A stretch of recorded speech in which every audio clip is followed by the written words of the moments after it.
We are now 23 days away from heading to the polls for the 42nd provincial election. You've heard from the leaders right here on City News, and now there's a new candidate looking to make his own mark. So why feature him? Well, you've heard his name before, Adam Nobody, a man whose violent arrest at the G20 summit at the hands of Toronto police thrust him into the spotlight. Here's more now on the man who hopes to go from protester to politician.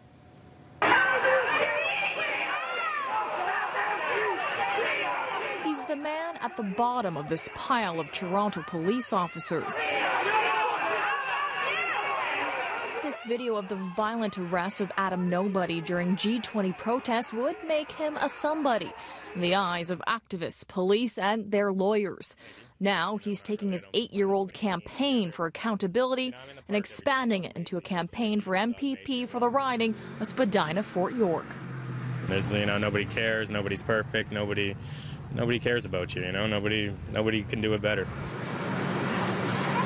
Puns aside, Nobody is a newcomer to politics. When he was recruited to run for the none-of-the-above Direct Democratic Party, he assumed it was for city council. Why an MPP? Why do you want to be in Queen's Park when you're used to this image, say that people associate you with what happened at G20? Because I wouldn't say it's a driving force, but I think it's an inspiration behind it. Nobody's violent arrest not only turned him into a symbol of what went wrong that weekend, but also a household name.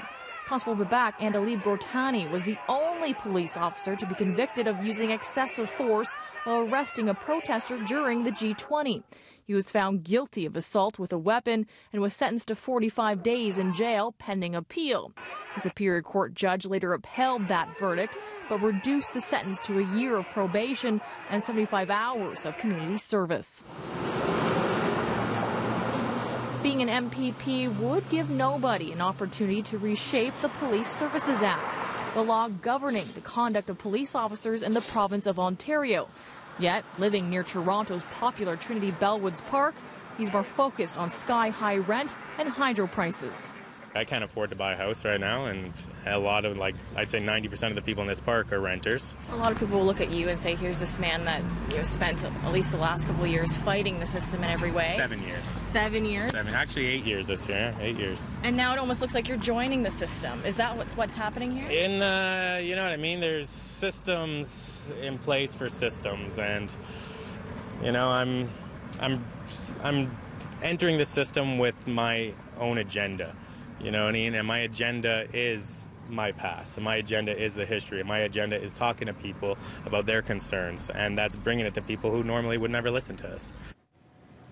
Now, the deadline to enter as a candidate is tomorrow at 2 p.m. Stay tuned to City News throughout the next 3 weeks. We'll be doing more riding profiles and talking to local candidates. It's all leading up to the election on June the 7th.